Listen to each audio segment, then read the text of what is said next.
Assalamualaikum warahmatullahi wabarakatuh. Halo semuanya, perkenalkan nama saya Alivia Putri dari kelas 10 IPS 1. Saya siswi MAN 22 Jakarta. Di sini saya akan mempresentasikan mapel sosiologi yang diajarkan oleh Bu Yunis tentang interaksi sosial.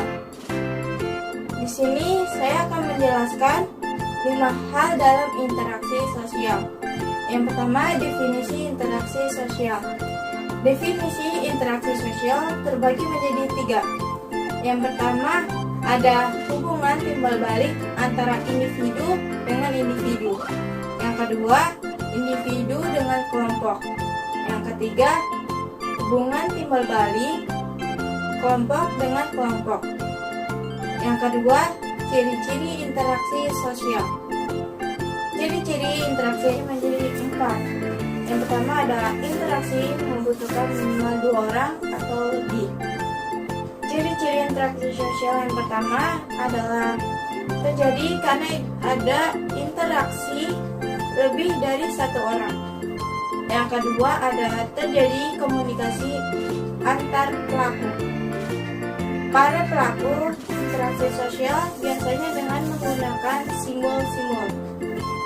Yang ketiga, terdapat dimensi waktu. Dapat dilakukan di masa lalu, di masa sekarang, dan masa yang akan datang. Yang keempat, adanya tujuan-tujuan tertentu. Tujuan tersebut dapat menentukan apakah itu interaksi akan mengarah kerjasama atau mengarah kepada pertentangan. Ketiga, faktor pendorong interaksi sosial. Faktor pendorong interaksi sosial yang pertama ada imitasi. Imitasi adalah suatu proses belajar dengan cara meniru atau mengikuti perilaku orang lain. Yang kedua ada identifikasi.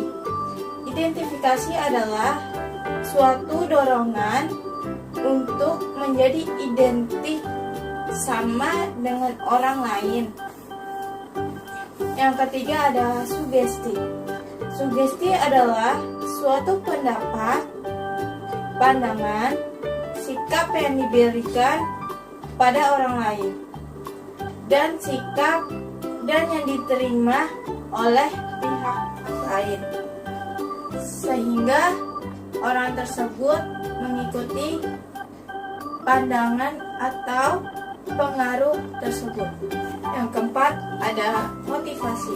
Motivasi adalah bentuk atau dorongan yang diberikan untuk seseorang agar dia ingat kembali mengenai visi misi yang akan dicapai. Yang kelima ada simpati. Simpati merupakan rasa tertarik pada orang lain yang seolah berada dalam keadaan orang lain dapat memunculkan perasaan emosional tertentu, sedih atau senang. Yang keenam ada empati. Empati adalah kepedulian terhadap orang lain atau kelompok lain yang ditandai dengan tindakan nyata. Yang keempat, syarat-syarat interaksi sosial. Syarat-syarat interaksi sosial terbagi menjadi 3. Yang pertama, kontak sosial. Sama-sama menyentuh. Kontak sosial dapat dibedakan menjadi 5. Yang pertama, bisa dilihat dari kontak langsung. Yang kedua, kontak tidak langsung. Yang ketiga, kontak individu dengan individu. Yang keempat, kontak individu dengan kelompok. Yang kelima, kontak kelompok dengan kelompok. Yang kedua ada tindakan sosial. Tindakan sosial merupakan tindakan individu yang mempunyai makna atau arti subjektif bagi dirinya dan diarahkan kepada tindakan orang lain. Kontak sosial terdapat dua bagian, yaitu primer dan sekunder. Yang pertama, kontak primer, secara langsung, contohnya bertemu, bertatap muka, dan bersalaman. Yang kedua ada kontak sekunder, secara tidak langsung. Contohnya yaitu ada telepon dan video call. Yang kedua ada tindakan sosial. Tindakan sosial merupakan tindakan individu yang mempunyai makna atau arti subjektif bagi dirinya dan diarahkan kepada tindakan orang lain.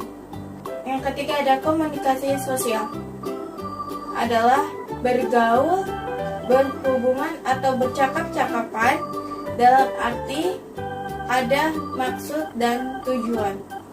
Yang kelima, bentuk interaksi sosial.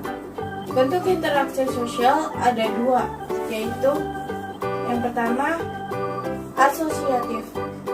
Bentuk interaksi sosial yang bersifat asosiatif diantaranya yaitu kerjasama. Jenis-jenis kerjasama ada 4, yaitu yang pertama ada kerjasama spontan, yang kedua ada kerjasama langsung, yang ketiga ada kerjasama kontrak, dan yang keempat kerjasama tradisional. Yang kedua akomodasi. Akomodasi merupakan cara menyelesaikan pertentangan tanpa menghancurkan lawan. Bentuk-bentuk akomodasi ada 8, yaitu yang pertama toleransi. Toleransi ini merupakan suatu bentuk akomodasi tanpa persetujuan yang formal bentuknya. Yang kedua stalemate. Stalemate adalah bentuk akomodasi di mana pihak-pihak yang bertentangan karena mempunyai kekuatan yang seimbang berhenti pada suatu titik tertentu dalam melakukan pertentangan. Ketiga, koersi.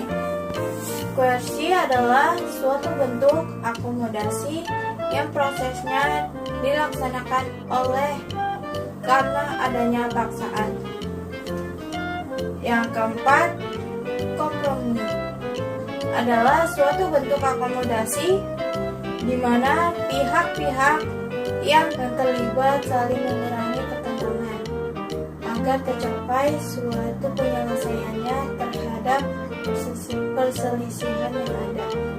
Yang kelima, adjudikasi. Adjudikasi adalah akomodasi yang berbentuk penyelesaian perkara sengketa di pengadilan. Yang keenam, mediasi.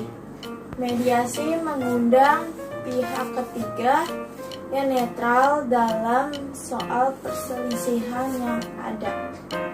Yang ketujuh, arbitrasi. Arbitrasi adalah suatu cara untuk mencapai kompromi apabila pihak-pihak yang berhadapan tidak sanggup mencapainya sendiri.